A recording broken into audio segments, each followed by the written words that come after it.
नमस्कार, मैं रशिका राशि प्रेडिक्शन से।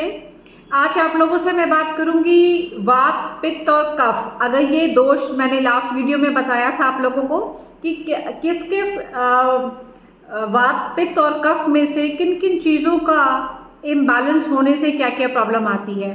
लेकिन बहुत से लोगों के मन में ये भी क्वेश्चन होगा कि जो वात कारक है या जो पित्त कारक है, जो ये कफ कारक उनका शरीर, लेकिन कहेंगे हमें तो सिर्फ वो नहीं, हमें तो और भी प्रॉब्लम है। तो उनका वो आपके कौन से प्लैनेट से वो रिलेट करता है।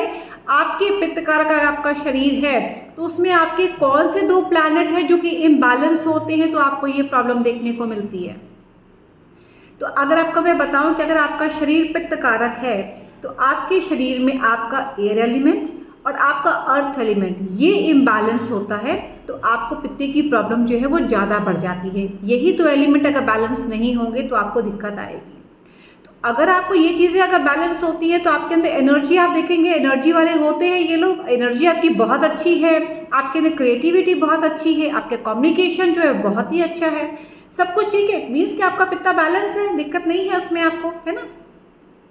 देखो एयर एलिमेंट अगर मैं रिलेट करूं तो एयर एलिमेंट में क्या होता है, एयर एलिमेंट एक एक्सपेंशन को बताता है, ठीक है, कॉन्ट्रैक्शन को भी बताता है और सप्रेशन को भी बताता है। मतलब कि आपकी एक किसी चीज़ में आप डिटेल्स में जाना, विस्तार में, और आपकी जितने भी इंटेस्टाइन है या फिर आपकी वेन्स हैं जो कि उसमें एक सिकुड़न को भी दिखाता है ना। अगर उसमें हवा प्रॉपर नहीं जाएगी तो वो क्या होगा, सिकुड़ेगी ना। जैसे बैलून में हवा निकाल दो वो सिकुड़ जाता है, तो वैसे ही हमारे शरीर में भी अगर वो इम्बैलेंस होगा, कहीं ना कहीं एयर का फ्लो जो है हमारे पूरे बॉडी में नहीं कहीं ना कहीं जा रहा है, तो उसमें दिक्कत ये आ सकती है।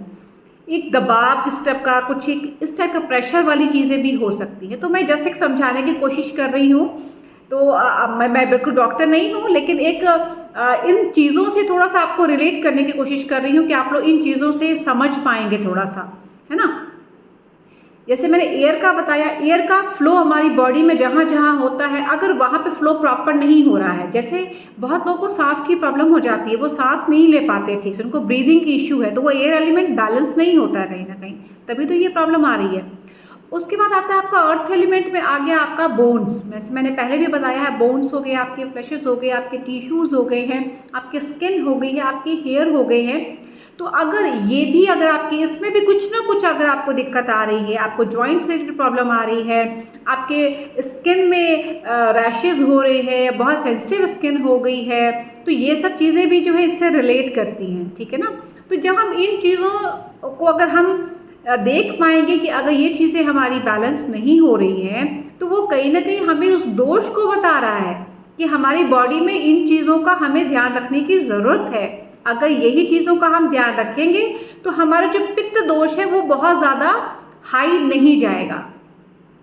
लोग कहते हैं ना कि अगर हमने तो बता दिया कि आपको पित्त की प्रॉब्लम है, लेकिन किसी ने बताया कि मुझे पेट से रिलेटेड प्रॉब्लम आ रही है, मुझे बोन से रिलेटेड प्रॉब्लम आ रही है, तो आप उससे अपने आप को यहाँ पे रिलेट कर सकते हैं कि आपकी, जैसे मैंने बताया, एयर एंड अर्थ एलिमेंट, तो आप अर्थ एलिमेंट में क्या क्या चीज़ें आती हैं, एयर एलिमेंट में किन किन चीज़ों से हम रिलेट करें, उन चीज़ों पे आप अपना ध्यान देना शुरू करेंगे, ठीक है ना। जैसे अगर एयर एलिमेंट डिस्टर्ब है आपको थोड़ा सा ब्रीदिंग एक्सरसाइज आपको करना चाहिए, अपनी हेल्थ पे फोकस करना चाहिए, थोड़ा सा एक्सरसाइज वगैरह करनी चाहिए, है ना। बॉडी में जैसे मशीनरी में ऑयल डालना होता है तो वो थोड़ा सा खुल जाती है मशीन ना, जो मशीन बंद होती है, तो वैसे ही एक्सरसाइज हमारी शरीर के लिए एक्सरसाइज है, डाइट है, अगर हम उसको प्रॉपर लेते हैं तो हमारे एयर का फ्लो जो है वो हमारी बॉडी में भी हर जगह अच्छे से ही स्प्रेड हो जाता है। तो अच्छा है कि हमें इन चीज़ों का ध्यान रखना है कि हम इसको बैलेंस कर सकें, तो आपको पित्त की प्रॉब्लम नहीं होगी भी तो माइनर सी होगी, जिसको कि आप ठीक कर सकते हैं। अभी भी बहुत से लोगों को अगर ये प्रॉब्लम है तो मैं कहूँगी आप लोग इसको अभी भी ठीक कर सकते हैं, सिर्फ आपको इन दो चीज़ों पे ध्यान देना है। अगर आप किसी भी डॉक्टर के पास जाते हैं वो भी आपको यही बताते हैं। तो इसलिए अगर आपको लगता है कि आपको प्रॉब्लम हो रही है, डाइजेशन में प्रॉब्लम आ रही है, या आपको भूख कम लग रही है, आपको स्वेटिंग की प्रॉब्लम ज़्यादा हो रही है, बहुत ज़्यादा प्यास लग रही है आपको, है ना, इस टाइप की चीज़ें अगर इम्बैलेंस आपको लगता है कि नॉर्मल नहीं है, तो आप इसको रिलेट कर सकते हैं इन एलिमेंट के साथ, उस पर फोकस करें आप, तो आपकी सारी चीज़ें बैलेंस हो जाएंगी। अगर मैं इसी जगह पे अगर मैं थोड़ा सा फीमेल को लेकर के बात करूं, तो फीमेल में क्या हो जाता है, उनके मेंस्ट्रुअल साइकिल जो है वो थोड़े से डिसऑर्डर होने लग जाते हैं। तो ये उनका बहुत बड़ा सिम्टम है। ये जिनका पित्त दोष कारक जिनका शरीर है उनके लिए, इस पर जो नंबर बताए हैं उनके लिए भी यही है। अगर मैं अब बोन्स की प्रॉब्लम मैंने बताई, बोन्स जैसे अर्थ एलिमेंट के साथ है तो बोन्स की प्रॉब्लम आएगी आपको। स्टमक से रिलेटेड कोई भी इश्यूज आपको आ सकते हैं। तो अल्टीमेटली वही है, अगर आपका हेल्थ सही है, अगर आपका गट सिस्टम सही है, तो आप बाकी चीज़ों को भी बैलेंस कर लेंगे, है ना।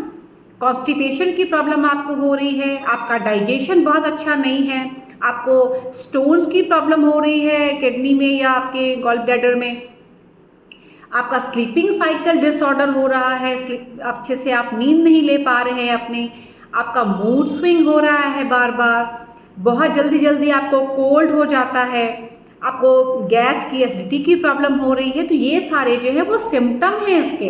आप इन चीज़ों से अपने आप को रिलेट कर सकते हैं। अगर ये प्रॉब्लम है तो आपका शरीर पित्तकारक है, और इसका आप लोग सभी लोगों को ध्यान रखना चाहिए कि इसको हम कैसे बैलेंस करेंगे, किन किन चीज़ों का, डाइट्स में किन किन चीज़ों का ध्यान रखने की ज़रूरत है। बाकी प्लैनेट्स की जो मूवमेंट है वो टाइम टू टाइम चेंज होती रहती है। अभी किसी और का, अभी कोई और पीरियड चल रहा है आपका, जैसे न्यूमरोलॉजी में हम बताते हैं कि अभी आपका पीरियड किसी और चीज़ का चल रहा है, नेक्स्ट पीरियड आपका किसी और चीज़ का चलेगा। तो ऐसे ही हम 1 to 1 एक एक चीज़ों को अपने साथ रिलेट कर लेते हैं। तो यही न्यूमरोलॉजी है, यही मेडिकल न्यूमरोलॉजी है, जैसे कि आपकी हेल्थ के बारे में कुछ चीज़ों को बताना, और उसकी जो रेमेडीज़ भी होती हैं वो भी सारी इनसे ही रिलेटेड है। इनको अगर आप बैलेंस कर लेते हैं तो आपका स्वास्थ्य बिल्कुल सही है। तो आज हमने पित्त दोष के बारे में बात करी है। नेक्स्ट वीडियो पे मैं वात के बारे में बात करूंगी, आप लोग को ज़रूर बताऊंगी उसमें क्या क्या चीज़ों का आपको ध्यान रखने की ज़रूरत है। तो ऐसे ही आप लोग ट्यून रहिएगा और मुझे फॉलो करते रहिए, मुझे सब्सक्राइब कर लें। जितने लोगों को आप चाहते हैं शेयर करना उन्हें शेयर भी कर सकते हैं। अगर आप लोगों को लगता है कि वीडियो में कुछ त्रुटि रह जाती है या कुछ मिस्टेक्स लग रही है आप लोगों को, तो उसके लिए क्षमा चाहूँगी। तो उस कमेंट में आके ज़रूर आप लोग मुझे बताएं कि आप लोगों को कैसा लगा मेरा वीडियो। जो भी मैं बना रही हूँ आप लोगों से ही मेरा वीडियो है, आप लोगों से ही मुझे इंस्पिरेशन है। आप लोग जैसे जैसे कमेंट करेंगे, जैसे जैसे अपनी व्यू लिखेंगे, मैं उसके अकॉर्डिंग ही अपने एफर्ट्स लगाऊंगी। ठीक है जी, thank you so much and God bless you all, have a nice day, bye bye, take care.